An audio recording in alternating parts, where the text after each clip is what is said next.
আসসালামু আলাইকুম, স্বাগত জানাচ্ছি আরটিভির সন্ধ্যা সংবাদে। পুরোটা সংবাদে আপনাদের সাথে রয়েছে আমরা দুজন, আমি নুসরাত সুজানা এবং আমি ফাহমিদা সালাম। সাধারণ মানুষের আকাঙ্ক্ষার প্রতিফলন বিএনপি সরকার, বললেন প্রধানমন্ত্রী তারেক রহমান। মেধা নির্ভর, আত্মবিশ্বাসী ও সৃজনশীল মানব সম্পদ গড়ে তুলতে সরকার বদ্ধপরিকর বলে জানিয়েছেন তিনি। বলেন, প্রত্যাশিত দেশের জন্য মেধাবী, দক্ষ ও জনবান্ধব প্রশাসনের কোনো বিকল্প নেই। বিয়াম ফাউন্ডেশনের তৃতীয় ভবনের ভিত্তিপ্রস্তর স্থাপন অনুষ্ঠানে তিনি এসব কথা বলেন। আরও জানাচ্ছেন শামীম চৌধুরী। যাত্রা শুরু করেছিল সরকারি কর্মকর্তা কর্মচারীদের পেশাগত দক্ষতা বৃদ্ধি, উন্নয়ন, প্রশাসন ও ব্যবস্থাপনায় প্রশিক্ষণের জন্য শীর্ষস্থানীয় স্বায়ত্তশাসিত প্রশিক্ষণ ও গবেষণা প্রতিষ্ঠান বিয়াম ফাউন্ডেশনের তৃতীয় ভবনের ভিত্তিপ্রস্তর স্থাপন অনুষ্ঠানে যোগ দেন প্রধানমন্ত্রী তারেক রহমান। 2002 সালে জনপ্রশাসন মন্ত্রণালয়ের রাজধানীর নিউ ইস্কাটনে বিয়াম ফাউন্ডেশনের অনুষ্ঠানে প্রধান প্রকৌশলীর কাছ থেকে নির্মিতব্য ভবনের কাঠামোগত বিষয় সম্পর্কে খোঁজ নেন সরকার প্রধান। এটাকে স্যার রিইউজ করব, আর যেটা সারপ্লাস হবে পাশেই স্যার আমাদের ফ্রেশ যেটা ওয়াটার আছে পাশেই স্যার লেক আছে, লেকে আমরা পরে প্রধান অতিথির বক্তব্যে প্রধানমন্ত্রী বলেন, বিএনপি সরকার বরাবরই দেশে একটি প্রশিক্ষিত জনপ্রশাসন দেখতে চেয়েছে এবং ভবিষ্যতেও দেখতে চায়। বিয়ামের প্রতিষ্ঠাকাল থেকে বর্তমান সালগুলো দেখলে তা প্রমাণিত। বিয়ামের প্রতিষ্ঠা থেকে শুরু করে আজ পর্যন্ত অগ্রযাত্রার দিন তারিখগুলো প্রমাণ করে দেশ এবং জনগণের স্বার্থে বিএনপি সরকার বরাবরই একটি সুদক্ষ এবং প্রশিক্ষিত জনপ্রশাসন দেখতে চেয়েছে এবং দেখতে চায় ভবিষ্যতে। এই ভবন শুধু একটি অবকাঠামো নয়, এটি হয়ে উঠুক জ্ঞান চর্চা, নেতৃত্ব বিকাশ এবং অভিজ্ঞতা বিনিময়ের একটি প্রাণবন্ত কেন্দ্র। সরকার প্রধান বলেন, জুলাই সনদের প্রতিটি দফা বাস্তবায়ন করা হবে। 2024 সালের জুলাই আগস্টের গণ অভ্যুত্থানে আবারও স্পষ্ট করে দিয়েছে এই রাষ্ট্রের মালিক এই দেশের জনগণ। সুতরাং জনপ্রশাসনের কর্মকর্তা হিসাবে রাষ্ট্রের মালিক জনগণের স্বার্থ এবং কল্যাণ নিশ্চিত করা আপনাদের প্রধান দায়িত্ব। জনপ্রশাসনের কর্মকর্তা কর্মচারীদের জনগণের বন্ধু ও সেবক মনোভাবের হওয়ার আহ্বান জানান প্রধানমন্ত্রী। আমরা একটি বাংলাদেশ গড়তে চাই যেখানে উন্নয়নের সফল সমাজের প্রতিটি স্তরে ধীরে ধীরে পৌঁছবে, বৈষম্য কমে আসবে, এক পর্যায়ে ইনশাল্লাহ থাকবে না।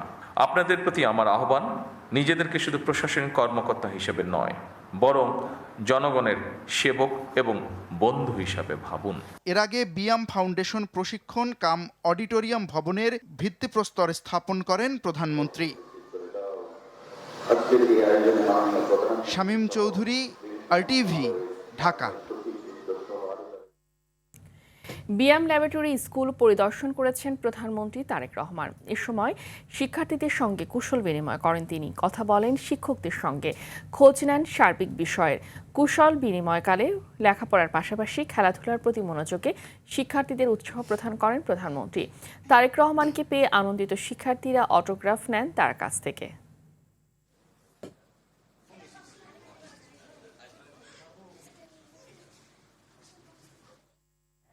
নির্বাচনে ব্যর্থ হয়ে বিরোধী দল দেশকে অস্থিতিশীল করার চেষ্টা করছে বলে অভিযোগ করেছেন বিএনপি মহাসচিব ও স্থানীয় সরকার মন্ত্রী মির্জা ফখরুল ইসলাম আলমগীর। তারা দেশকে ফ্যাসিস্ট ও স্বৈরশাসনের দিকে নিয়ে যাওয়ার পায়তারা করছে বলেও মন্তব্য করেন তিনি। নয়াপল্টনে দলের কেন্দ্রীয় কার্যালয়ে যৌথ সভা শেষে কথা বলেন তিনি। জামায়াতকে রাজনৈতিকভাবে মোকাবেলা করার জন্য নেতাকর্মীদের প্রতি আহ্বান জানান বিএনপি মহাসচিব। রুড রফিকের রিপোর্টে দেখুন বিস্তারিত। শুভেচ্ছা জানাচ্ছি। আগামী 1 মে রাজধানীতে বড় ধরনের শ্রমিক সমাবেশ করবে জাতীয়তাবাদী দল বিএনপি। এই উপলক্ষে রাজধানীর নয়াপল্টনে কেন্দ্রীয় কার্যালয়ে অঙ্গ সংগঠনের শীর্ষ নেতাদের নিয়ে যৌথ সভা করে দলটি। মিলিত হতে পেরে আমি নিজেকে অত্যন্ত। সভার আদ্যপান্ত তুলে ধরতে গিয়ে বিএনপি মহাসচিব জামায়াতের সাম্প্রতিক কর্মকাণ্ড নিয়ে কঠোর সমালোচনা করেন। বিএনপি ভোট ইঞ্জিনিয়ারিং করে ক্ষমতায় এসেছে, জামাত আমিরের এমন দাবির তীব্র নিন্দা জানান মির্জা ফখরুল। আমরা একটা সম্পূর্ণ নিরপেক্ষ একটা নির্বাচনের মধ্য দিয়ে বাংলাদেশ জাতীয়তাবাদী দল রাষ্ট্র পরিচালনার দায়িত্ব পেয়েছেন। আমাদের নেতা তারেক রহমান সাহেবের নেতৃত্বে তিনি প্রধানমন্ত্রী হয়েছেন। জামাত ইসলামের আমির তিনি বলছেন যে বিএনপি ইঞ্জিনিয়ারিং করে ক্ষমতায় এসেছে। আমি এটা তীব্র নিন্দা জানাচ্ছি, প্রতিবাদ জানাচ্ছি, এবং তিনি বা তার দল যে কখনোই সুস্থভাবে চিন্তা করেন না, তার প্রমাণিত এটা হয়েছে। বিএনপির বিরুদ্ধে অপপ্রচার চালিয়ে বিরোধী শক্তি আবারও একটি ফ্যাসিস্ট সরকার আনতে চায় বলে মন্তব্য করেন তিনি। রাজনৈতিক স্থিতিশীলতাকে বিনষ্ট করবার জন্য একটি পক্ষ প্রথম থেকেই প্রচেষ্টা চালিয়ে যাচ্ছে। সে নির্বাচনের আগে থেকেই তখনও ফুরন্ত মিথ্যাচার, প্রোপাগান্ডা, ফেক ইনফরমেশন, সোশ্যাল মিডিয়াকে অন্যায়ভাবে ব্যবহার করে বিএনপিকে জনগণের কাছ থেকে সরিয়ে দেওয়ার একটা প্রচেষ্টা চলেছে, কিন্তু সেটা সক্ষম হয়নি, সফল হয়নি। ভিন্নভাবে দেশকে আবার স্বৈরাচারের মধ্যে তারা নিতে চায় কিনা সেটাও আমাদেরকে চিন্তা করতে হবে। জামাতকে রাজনৈতিকভাবে প্রতিহত করা হবে বলেও জানান বিএনপি মহাসচিব। পুরোপুরি তাদেরকে নির্মূল করা যায় রাজনৈতিকভাবে, সেইভাবেই আমাদেরকে কাজ করতে হবে। রুদ্র রফিক, RTV, ঢাকা। পালিয়ে যাওয়া আওয়ামী লীগের পথে বিএনপি হাঁটছে বলে মন্তব্য করেছেন বাংলাদেশ জামাত ইসলামীর আমির ও বিরোধী দলীয় নেতা ডাক্তার শফিকুর রহমান। গণভোটের রায় বাস্তবায়ন না হলে সংসদে ও রাজপথে লড়াই চলবে এবং এই লড়াইয়ে জনগণের বিজয় নিশ্চিত হবে বলে জানিয়েছেন তিনি। রাজধানীর সোহরাওয়ার্দী উদ্যানে জুলাই শহীদ পরিবার ও জুলাই যোদ্ধাদের নিয়ে জাতীয় সমাবেশে এসব কথা বলেন ডাক্তার শফিক। সমাবেশে এনসিপির আহ্বায়ক নাহিদ ইসলাম বলেন, বিএনপির জন্ম হয়েছিল গণভোটের মাধ্যমে, এখন তারাই গণভোট অস্বীকার করছে। হাসান মাহমুদের রিপোর্ট। গণভোটের রায় বাস্তবায়নের দাবিতে জুলাই শহীদ পরিবার ও জুলাই যোদ্ধাদের নিয়ে জাতীয় সমাবেশের আয়োজন করে বাংলাদেশ জামায়াতে ইসলামী। শনিবার সকালে রাজধানীর সোহরাওয়ার্দী উদ্যানে শুরু হয় এই সমাবেশ। সমাবেশে যোগ দেন জামায়াত আমির ডাক্তার শফিকুর রহমান সহ 11 দলীয় ঐক্যর শীর্ষ নেতারা। সমাবেশে গণভোটের রায় দ্রুত বাস্তবায়নের আহ্বান জানান জুলাই যোদ্ধা ও শহীদ পরিবারের সদস্যরা। সরকারের প্রতি দাবি তোলেন জুলাই সনদের পরিপূর্ণ বাস্তবায়নের। 70% জনগণের গণরায়কে গলা টিপে হত্যা করতে চাইলে এই দেশ থেকে আপনাদেরকে পালাতে হবে। সংসদ যেন শহীদ জুলাইদের নিয়ে, শহীদ পরিবারদের নিয়ে কথা হয়। জুলাই সনদ বাস্তবায়ন করেন, গণভোট বাস্তবায়ন করেন, আমরা শান্ত থাকব। এ সময় এনসিপির আহ্বায়ক নাহিদ ইসলাম বলেন, সংসদে ও রাজপথে গণভোট বাস্তবায়নের লড়াই চালিয়ে যাওয়া হবে। মাত্র 2 মাসেই বিএনপি অজনপ্রিয় হয়ে উঠেছে মন্তব্য করে তিনি বলেন, এভাবে চলতে থাকলে আবারও রাজপথে নেমে আসবে ছাত্র জনতা। বিএনপি যদি আওয়ামী লীগের পথে, পুরনো স্বৈরাচারের পথে এই দেশকে এগিয়ে নিয়ে যেতে চায়, তাহলে বাংলাদেশের জনগণ আবারও রুখে দাঁড়াবে, বাংলাদেশের তরুণ সমাজ আবারও রুখে দাঁড়াবে। মাত্র 2 মাসে কোন সরকার এতটা অজনপ্রিয় হয়েছিল কিনা বিএনপি সেটা বাস্তবে প্রমাণ করে দিয়েছে। প্রধান অতিথির বক্তব্যে জামায়াত আমির ডাক্তার শফিকুর রহমান অভিযোগ করেন, বিএনপি ক্ষমতায় গিয়ে নব্য ফ্যাসিবাদী রূপ ধারণ করেছে। বলেন, গণভোটের রায় নিয়ে বিএনপি জাতির সঙ্গে প্রতারণা করছে। পালিয়ে যাওয়া আওয়ামী লীগের পথেই বিএনপি হাঁটছে বলে মন্তব্য করেন বিরোধী দলীয় নেতা। মনে রাখবেন, জুলাই শুধু 24 সালে ছিল না, জুলাই প্রত্যেক বৎসরে আছে। সে জুলাই আবার ফিরে আসবে ইনশাআল্লাহ, এবং তখন ফাইনালি ফ্যাসিবাদের কবর রচনা হবে। শুভবুদ্ধির উদয় হোক, জনগণের রায়ের প্রতি সম্মান দেখান, 70% মানুষের রায় মেনে নিন, গণভোটের রায় বাস্তবায়ন করুন। যদি না করেন, আমাদের লড়াই সংসদের ভিতরেও চলবে, খোলা ময়দানেও চলবে ইনশাআল্লাহ। থানার ভিতরে ডাকসু নেতাদের উপর হামলার তীব্র নিন্দা জানান জামায়াত আমির। থানার ভিতরে ঢুকে দুঃখজনকভাবে ডাকসুর নির্বাচিত প্রতিনিধিদের উপরে হামলা করা হয়েছে। হাসান মাহমুদ, RTV, ঢাকা।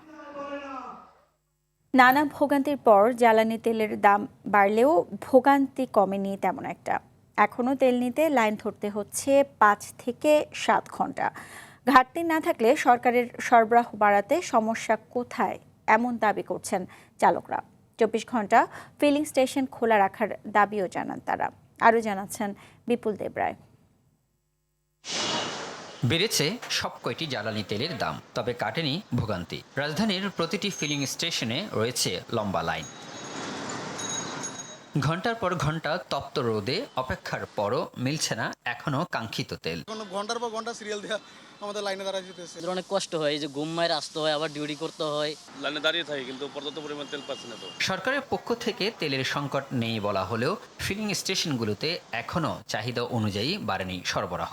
তেলের যেভাবে দামটা একসাথে 20 টাকা বাড়ায় ফেলছে, এটা আমাদের জন্য, নিম্ন আয়ের কর্মচারীদের জন্য বা নিম্ন আয়ের মানুষের জন্য খুব একটা দুর্বিষণ জীবনযাপন করা লাগতেছে। সংসদ তো বলে যে আমাদের অনেক তেল মজুত আছে, কিন্তু আমরা তো তেল পাচ্ছি না সাধারণ মানুষ। কিন্তু তারা তো ওখানে বলতেছে তেল আছে, কিন্তু তারা যদি রাস্তায় দেখতো যে কত হাজার গাড়ি সিরিয়ালে দাঁড়াই থাকে। ডিপো থেকে সরবরাহ বাড়ানোই মূল সমাধান জানিয়ে পাম্প মালিকরা বলছেন, কয়েকটি পাম্পে নয়, সব পাম্পে সমান সরবরাহ নিশ্চিত করতে হবে।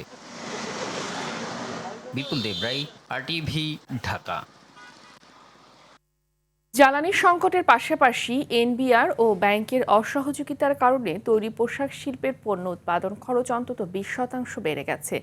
পোশাক ক্রয়াদেশও কমে গেছে অনেক। এই অবস্থায় সোলার প্যানেল উৎপাদনে নীতি সহায়তা বাড়ানোর তাগিদ দিয়েছে বাংলাদেশ নিটওয়্যার উৎপাদক ও রপ্তানিকারক সমিতি BKMEA। রাজধানীর একটি হোটেলে আয়োজিত সংবাদ সম্মেলনে এমনটা জানান BKMEA সভাপতি মোহাম্মদ হাতেম। আরও জানাচ্ছেন তৌহিদুর রহমান। টানা 8 মাস তৈরি পোশাক শিল্প রপ্তানিতে নেতিবাচক আয় নিয়ে চলতি অর্থবছরের প্রথম 9 মাস পার করেছে। এর মধ্যে নতুন করে মধ্যপ্রাচ্য সংকট, বৈশ্বিক ব্যয় সংকোচন নীতির ফলে তৈরি পোশাকের ক্রয়াদেশ কমছে বলে জানিয়েছে নেট পোশাক রপ্তানিকারকদের শীর্ষ সংগঠন BKMEA। দেখা গেল যে আমার একটা শিপমেন্ট গেছে, যে সময় পেমেন্ট আসার কথা বায়ার আমার টাইমলি পেমেন্ট দেয়নি, পরদিন থেকে ব্যাংক আমার সবকিছু বন্ধ করে দিল। আমদানি রপ্তানি কার্যক্রম, ডকুমেন্ট পারচেজ, টাকা দিবে না, LC করবে না, নানাভাবে তারা আমাদেরকে আটকে দিচ্ছে।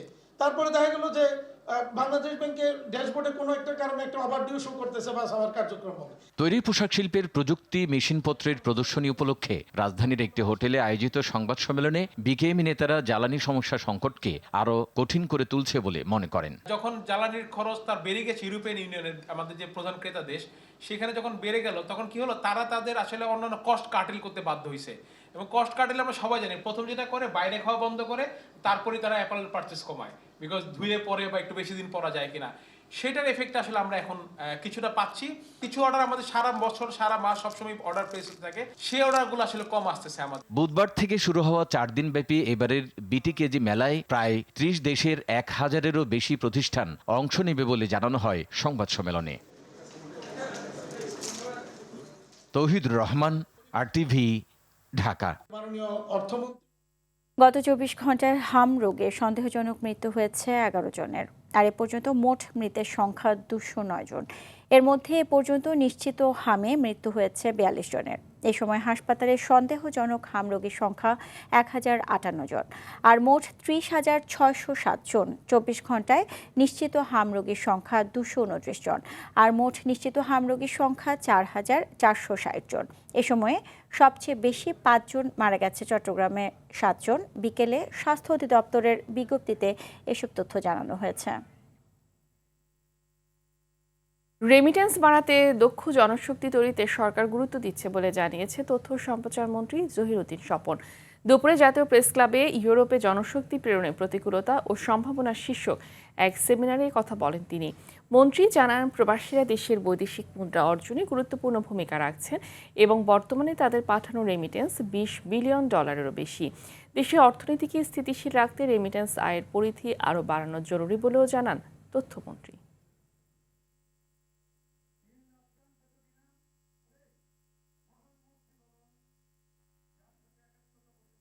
কর্মসংস্থান, মানব সম্পদ রপ্তানির বাজারকে আরো অনেক সম্প্রসারিত করতে হবে। সম্প্রসারিত সেই বাজারে থেকে যাতে তাদের উপার্জনের বৈদেশিক মুদ্রা রেগুলার চ্যানেলে যাতে বাংলাদেশের সরকারের কাছে আসে, বাংলাদেশ ব্যাংকে যাতে জমা হয়, সে ব্যাপারে ব্যবস্থা নিতে হবে। সরকার সবার আগে দেশের ক্রেতা ও উদ্যোক্তাদের স্বার্থ দেখছে বলে মন্তব্য করেছেন প্রধানমন্ত্রীর ডাক, টেলিযোগাযোগ ও তথ্য প্রযুক্তি বিষয়ক উপদেষ্টা রেহান আসিফ আসাদ। রাজধানীর একটি হোটেলে টেলিকম পলিসি উদ্যোক্তাদের প্রত্যাশা বিষয়ক গোলটেবিল আলোচনায় উপদেষ্টা টেলিকম খাত নিয়ে কোনো রাজনীতি হবে না বলে মন্তব্য করেন। তৈরি পোশাক শিল্পের পর এটি বাংলাদেশের সম্ভাবনাময় খাত বলেও মনে করেন তিনি। TRNB'র সভাপতি সমীর কুমার দের সঞ্চালনায় আলোচনায় BTRC চেয়ারম্যান সহ খাত সংশ্লিষ্টরা অংশ নেন। At the fundamental of our priority is connectivity. We want to connect Bangladesh's 90% of the population with 5G, and we want to connect 90% of the population with 100 meg and over. Yes, it's aspirational. Yes, it's challenging, but we want to shoot for the aspirational target, not any mediocre target. সার্কভুক্ত প্রতিটি দেশের বিশেষ সুবিধা কাজে লাগানো গেলে দেশগুলোর অর্থনীতি অনেক শক্তিশালী হবে বলে মনে করেন আমদানি রপ্তানিকারকরা।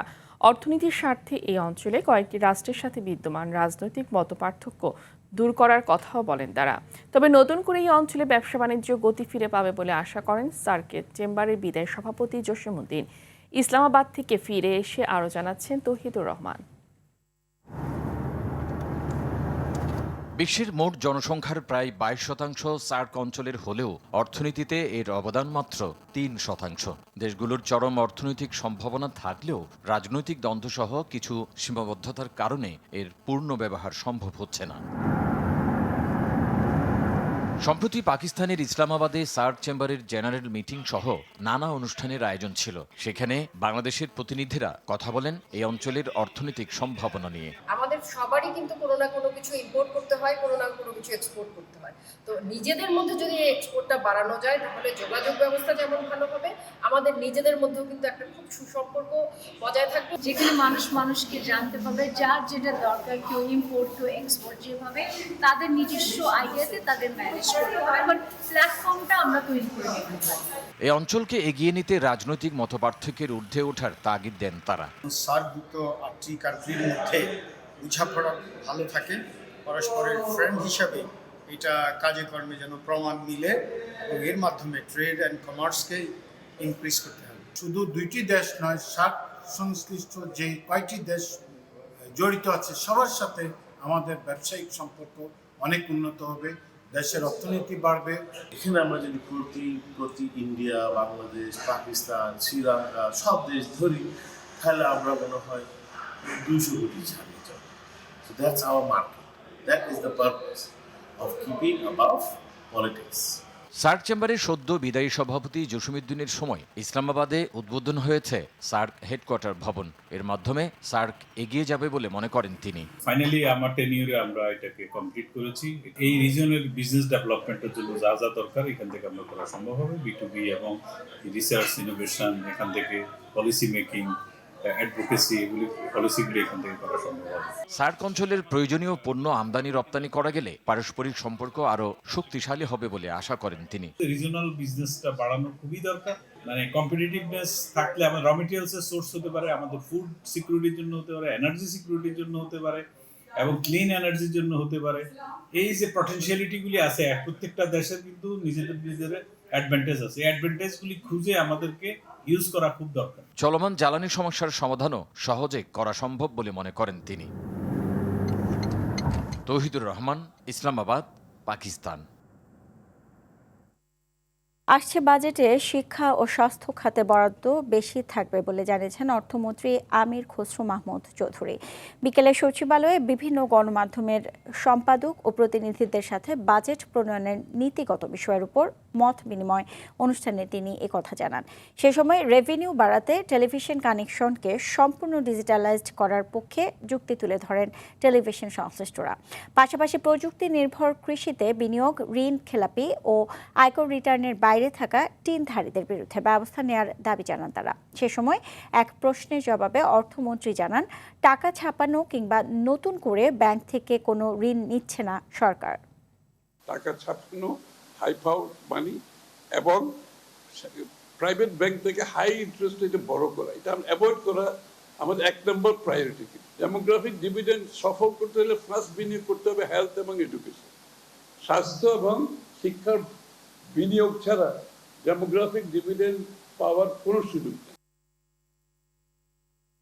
বিএনপি চেয়ারম্যানের উপদেষ্টা বীর মুক্তিযোদ্ধা অধ্যাপক ডাক্তার মোহাম্মদ আব্দুল কুদ্দুসের প্রথম জানাজা নয়াপল্টনে দলের কেন্দ্রীয় কার্যালয়ের সামনে সম্পন্ন হয়েছে। এতে অংশগ্রহণ করেন বিএনপি মহাসচিব ও এলজিআরডি মন্ত্রী মির্জা ফখরুল ইসলাম আলমগীর, মহিলা ও শিশু সমাজ কল্যাণ মন্ত্রী ডাক্তার AZM জাহিদ হোসেন এবং বিএনপির যুগ্ম মহাসচিব রুহুল কবির রিজভী সহ কেন্দ্রীয় নেতারা। ডাক্তার আব্দুল কুদ্দুস দীর্ঘদিন নিউরো সায়েন্স হাসপাতালের আইসিইউতে চিকিৎসাধীন অবস্থায় আজ দুপুর 2:20 ইন্তেকাল করেন।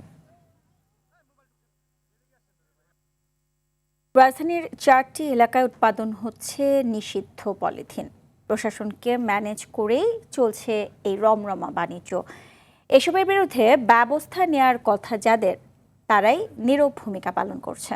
অবৈধ পলিথিন সিন্ডিকেট নিয়ে মুনতাসির মামুনের 2 পর্বের ধারাবাহিকের আজ দেখুন দ্বিতীয় ও শেষ পর্ব। ক্যামেরায় ছিলেন রাকিব হোসেন। রাজধানী পুরানো ঢাকার চকবাজার, ইসলামবাগ, কামরাঙ্গীচর ও লালবাগ এই 4 এলাকা জুড়েই মূলত গড়ে উঠেছে অবৈধ পলিথিনে কারখানার এক বিশাল নেটওয়ার্ক। স্থানীয়রা জানায়, পলিথিন মুরাদ ও তার সহযোগীরা এই সিন্ডিকেট নিয়ন্ত্রণ করলেও অনুসন্ধানে উঠে আসে আরও বেশ কিছু নাম, যাদের ডাকা হয় ম্যানেজার সাহেব। তারাই তদারকি করে পলিথিনের উৎপাদন, সরবরাহ ও পরিবহন। সঙ্গে কাজ করে একদল অস্ত্রসহ সন্ত্রাসী। প্রশাসন উদ্যোগ নেয়, আবার প্রশাসন কিভাবে ম্যানেজ করে। এটি সব ওই যে যায় রমনগঞ্জ ওখানে, ইসলামবাগের সাইডে, এদিকে না। এই যে মনে করেন ইসলামবাগ আছে, ইমানগঞ্জ আছে, আরো অনেক দূরে দূরে আছে আর কি। এটা কোম্পানি আছে, কোম্পানি বিক্রি করে, দানা আসে বাইরে থেকে, দানা আসলে বানায় বিক্রি করে কোম্পানি চকবাজার ইসলামপুরে থেকে কোম্পানি আছে, কারখানা আছে। প্রশাসন কিছু বলে না, প্রশাসন কাজও করে না, অভিযানও হয় না দেখি। পরিবেশে মারাত্মক ক্ষতিকর এই পলিথিনের বিরুদ্ধে আইন প্রয়োগকারী সংস্থা কালেভদ্রের অভিযানে নেই কোনো প্রভাব। এ নিয়ে চকবাজার থানা ওসি আব্দুল আল মামুনকে ফোন করলে কথা বলতে রাজি হননি তিনি। আপনি যে নম্বরে কল করেছেন নম্বরটি এই মুহূর্তে বন্ধ আছে। তবে এই বিষয়ে দ্রুত ব্যবস্থা নেওয়ার কথা জানান লালবাগ জোনের ডিসি। যদি ইলিগাল কেউ এরকম কিছু করে, সেইগুলো আমরা তথ্য পেলে অবশ্যই ব্যবস্থা গ্রহণ করব। নিষিদ্ধ পলিথিন উৎপাদন বন্ধে সিন্ডিকেটের বিরুদ্ধে ব্যবস্থা নেওয়ার দাবি জানিয়েছেন বিশেষজ্ঞরা। মুনতাসির মামুন, RTV, ঢাকা। গাজীপুরের কালিয়াকৈরে কোনো রকম পরিশোধন ছাড়াই শিল্প কারখানার বজ্র সরাসরি ফেলা হচ্ছে নদী বা বিলে। এতে বিষাক্ত হয়ে পড়ছে হাওরের পানি। বজ্রের দুর্গন্ধে শিশুসহ নানা বয়সী মানুষের বাড়ছে রোগবালাই। কালিয়াকৈর প্রতিনিধি কামাল হোসেন বিপ্লবের পাঠানো তথ্যচিত্রে বিস্তারিত জানাচ্ছেন সাকিব আল হাসান। পরিবেশ ও প্রতিবেশ রক্ষায় শিল্প কারখানায় ব্যবহৃত ক্ষতিকর বর্জ্য ইটিপি বা ইফ্লুয়েন্ট ট্রিটমেন্ট প্ল্যান্ট পদ্ধতিতে পরিশোধন করে কারখানা থেকে নির্দেশনা থাকলেও তা মানা হচ্ছে না গাজীপুরের কালিয়াকৈর উপজেলার শিল্প কারখানাগুলোতে। কোনো রকম পরিশোধন ছাড়া এভাবেই সরাসরি দূষিত পানি ফেলা হচ্ছে কৃষি জমিতে। এতে বিষাক্ত হয়ে পড়ছে মাটি ও পানি, কমছে ভূমি উর্বরতা। শিল্প কারখানার এসব বিষাক্ত পানিতে নষ্ট হচ্ছে উপজেলার মক্স বিল, কালিয়াদহ বিল, রতনপুর বিল, ভাতাড়িয়া সহ বিভিন্ন বিলের কয়েক হেক্টর জমি। দূষিত পানিতে ফসল নষ্ট হওয়ার শঙ্কায় চাষ করছেন না অনেকে। চলতি মৌসুমে বোরো ধানের ব্যাপক ক্ষতির শঙ্কার কথা বলছেন চাষিরা। পচা পানির সাথে আমাদের ধানের ক্ষতি হইতেছে। ধান আমরা যা খরচ করি তা ঘরে নিতে পারি না। আমরা ধান কাটা হয় না, আমরা তখন গৃহস্থরা মরে যাবো। পচা পানিতে ধান কাটতেছি, পাকে নাই, পাকার আগেই ধান কাটা লাগতেছে। পা চুলকায়, শরীর চুলকায়, দানি হয় না। দূষিত পানি সরাসরি হাওরে ফেলা হলেও বিষয়টি অস্বীকার করলেন এই কারখানা কর্মকর্তা। পানি তো এখন এখান থেকে তো আমাদের এখান থেকে বাইরে ড্রেন লাইন আছে, ড্রেন লাইন থেকেই সিটি কর্পোরেশনের যে ওইদিকে খাল আছে, খাল দিয়ে চলে যায় ট্রিটমেন্ট হওয়ার পরে। আমাদের যে পানি এই সামনে তো ধান ক্ষেত বা এরকম সরায় দেওয়ার কোনো জায়গা নাই। কারখানায় ইটিপি প্ল্যান্ট থাকতেও যারা ব্যবহার করছেন না তাদের বিরুদ্ধে দ্রুত আইনগত ব্যবস্থা গ্রহণের কথা জানান জেলা প্রশাসক। সম্মানিত ব্যবসায়ী, তাদেরকে আমরা বলতে চাই, সম্মানিত শিল্পপতিদের বলতে চাই, অনুরোধ করব, আপনারা পরিবেশের ক্ষতি হয়, প্রতিবেশের ক্ষতি হয় এমন কোনো কাজ আপনারা করবেন না। যারা এই ইটিপি ব্যবস্থা গ্রহণ করবেন না অথবা এর ব্যত্যয় ঘটাবেন, তাদের বিরুদ্ধে সরকার কঠোর অবস্থান নেবে। পরিবেশ ও প্রতিবেশ রক্ষায় সরকারের নজরদারি বাড়ানো না হলে শিগগিরই চাষ অনুপযোগী হয়ে পড়বে উপজেলার একরের পর একর ফসলি জমি। সংকটে পড়বে মৎস্য অভয়াশ্রম। সাকিব আল হাসান, RTV। জমকালো আয়োজনের মধ্য দিয়ে অনুষ্ঠিত হলো RTV প্রতিনিধি সম্মেলন 2026। সকালে রাজধানীর তেজগাঁয়ে RTV বেঙ্গল স্টুডিওতে এই সম্মেলন অনুষ্ঠিত হয়। এ সময় RTVর প্রধান নির্বাহী কর্মকর্তা সৈয়দ আশিক রহমান জানান, জেলা প্রতিনিধিরাই RTVর ব্র্যান্ড ও শক্তি। অনুষ্ঠানে 7 ক্যাটাগরিতে 13 প্রতিনিধিকে কাজের স্বীকৃতি স্বরূপ সম্মাননা দেওয়া হয়। দীপ্ত চন্দ্রপালের রিপোর্টে দেখুন বিস্তারিত। প্রতিবারের মতো এবারও নাচ গান আর জমকালো আয়োজনের মধ্য দিয়ে অনুষ্ঠিত হলো RTV প্রতিনিধি সম্মেলন 2026। দিনব্যাপী আয়োজনে ছিল অভিজ্ঞতা বিনিময়, প্রশিক্ষণমূলক সেশন এবং এই প্রফেশনাল প্রতিযোগিতা থাকাটা খুব প্রয়োজন। এ সময় সংবাদ পরিবেশনে আরো দায়িত্বশীল, বস্তুনিষ্ঠ ও মনোযোগী হওয়ার নানা দিক নির্দেশনা দেন RTVর কলাকুশলীরা। এখন হামের যে প্রকোপটা হচ্ছে, ইভেন ডেঙ্গুর যে প্রকোপটা হয়, যেগুলো নিয়ে স্বাস্থ্য অধিদপ্তর যখন ব্রিফ করে তার সাথে গত 6 মাসের কিংবা 1 বছরের ডাটাগুলো যদি আপনারা উল্লেখ করেন তাহলে পরে কিন্তু সহজেই মানুষের কাছে জিনিসটা কম্প্যারিজন করাটা সহজ হয়। তথ্যগত ভুলের কারণে হয়তো মানুষ মরে না, কিন্তু অনেক সময় দেখা গেছে যে ইচ্ছাকৃত হোক অনিচ্ছাকৃত হোক ভুলের কারণে মানুষ কিন্তু তার আত্মসম্মান হারায়। RTV যদি রিয়েল তথ্যটা মানে প্রকৃত তথ্য দিতে দেরি করে ফেলে তাহলে ওই যে RTV লোগোর মতো আঁকায় বাঁকায় যে আরেকটা চ্যানেল আছে ও কিন্তু ওই অডিয়েন্সের কাছে আগে গিয়ে পৌঁছে যাবে। অনুষ্ঠানে প্রতিনিধিদের উদ্দেশ্যে ভয়েস অফ আমেরিকার সাবেক ডিজিটাল সম্পাদক তার অভিজ্ঞতা তুলে ধরেন। 35 বছর সাংবাদিকতা করে সাংবাদিকতার সংজ্ঞা কিন্তু আমি এখনো পর্যন্ত পরিষ্কারভাবে বুঝতে পারিনি। RTVর head of news Ilias Hossain বলেন, সাংবাদিকতা শুধু খবর পরিবেশনের মধ্যে সীমাবদ্ধ নয়, তা হতে হবে মানুষের অধিকার, কল্যাণ ও সমাজের বৃহত্তর স্বার্থের পক্ষে। সরকারের অনেক টাকা নয়সয় হয়ে থাকে বা যা যা বলতে চেয়েছিল ওই অনুষ্ঠানে তা আসলে হয়নি, খালি কাগজে আছে। দ্যাট নিউজ, সেটাকে যদি আপনি পেক করে নিউজ বানাতে পারেন তাহলে সেটা দেশ জাতির কিছু কাজে লাগবে, আপনারটাও মনে থাকবে। RTVর প্রধান নির্বাহী কর্মকর্তা সৈয়দ আশিক রহমান জানান, দেশের প্রতিটি জেলা প্রতিনিধি RTVর শক্তি ও ব্র্যান্ডের গুরুত্বপূর্ণ অংশ। প্রতিষ্ঠানকে আরো সমৃদ্ধ করতে সঠিক, দ্রুত এবং বস্তুনিষ্ঠ সংবাদ পরিবেশনে প্রতিনিধিদের আরো নিবেদিত হওয়ার আহ্বান জানান। আপনারা হলো RTVর ফেস, আপনারা ব্র্যান্ড অ্যাম্বাসেডর অফ RTV। আপনাদেরকে দেখেই মানুষ RTVকে বুঝতে পারে যে RTV স্মার্ট না আনস্মার্ট। RTVর অবস্থানটা কোথায় সেটা আপনারা প্রতিনিধিত্ব করেন, কাজেই সে কাজটি করে যাবেন, সংবাদের সাথে থাকবেন। আমরা একটা ফ্যামিলি, এখানে একটা পরিবার, RTV পরিবারকে আপনাদের ওন করতে হবে। আপনারা ওন করলে এই প্রতিষ্ঠান সাকসেসফুল হবে। অনুষ্ঠানে 7 ক্যাটাগরিতে 13 প্রতিনিধিকে সম্মাননা দেওয়া হয়। ধরে রাখা একটু অনেকটাই কঠিন, কারণ আপনারা জানেন যেহেতু মাঠ পর্যায়ে কাজ করতে গেলে অনেক প্রতিকূলতার মাঝে কিন্তু আমাদেরকে এই কাজগুলো করতে হয়। যারা RTV কর্তৃপক্ষ রয়েছেন তারা বিভিন্ন সময় আমাকে দিক নির্দেশনা দিয়েছেন এবং কাজের অনুপ্রেরণা জুগিয়েছেন। স্বীকৃতি, প্রেরণা আর আগামী দিনের পথ চলার নতুন অঙ্গীকার, এমন আয়োজনের মধ্য দিয়ে শেষ হলো RTV প্রতিনিধি সম্মেলন 2026। দীপ্তচন্দ্র পাল, RTV, ঢাকা। প্রযুক্তি ও ইলেকট্রনিক্স শিল্পে নতুন মাত্রা যোগ করে আন্তর্জাতিক বাজারে একসঙ্গে 15টি নতুন মডেলের ফ্রিজ উন্মোচন করল দেশের অন্যতম রেফ্রিজারেটর ব্র্যান্ড ওয়ালটন। শনিবার বিকেলে রাজধানীর ওয়ালটন কর্পোরেট অফিসে ওয়ালটন মেগা লঞ্চ শীর্ষক অনুষ্ঠানের মাধ্যমে এসব রেফ্রিজারেটর ও ফ্রিজার আনুষ্ঠানিকভাবে উন্মোচন করা হয়। এ সময় ওয়ালটন ফ্রিজের brand ambassador Bidya Sinha Mim, chief business officer Tahsinul Haque, chief marketing officer Zoheb Ahmed এবং ভারতে ওয়ালটনের ব্যবসায়িক অংশীদার সঞ্জয় সাহা সহ ঊর্ধ্বতন কর্মকর্তারা উপস্থিত ছিলেন। এসব ফ্রিজে বিদ্যুৎ সাশ্রয় প্রযুক্তি সহ রয়েছে মাল্টিমিডিয়া হাব, যা থেকে ইন্টারনেট ব্রাউজিং ও অনলাইন শপিং সহ সব ধরনের স্মার্ট ফিচার ব্যবহার করা যাবে, ফলে জীবনযাপন হয়ে উঠবে আরও আধুনিক। গেল শুক্রবার বাংলাদেশ চীন মৈত্রী সম্মেলন কেন্দ্রে হয়ে গেল দেশের বিনোদন অঙ্গনের অন্যতম আয়োজন মেরিল প্রথম আলো পুরস্কার 2025। 27তম এ আয়োজনে শিল্পী, নির্মাতা এবং তারকাদের উপস্থিতিতে তৈরি হয় এক অনন্য উৎসবের আবহ। এবারের আসরে 8টি জনপ্রিয় ক্যাটাগরিতে 32 জন এবং 12টি ক্রিটিক ক্যাটাগরিতে 36 জন শিল্পী মনোনয়ন পান। দর্শক ভোট এবং জুরিদের মূল্যায়নে মনোনীত কৃতি শিল্পীদের হাতে তুলে দেওয়া হয় পুরস্কার।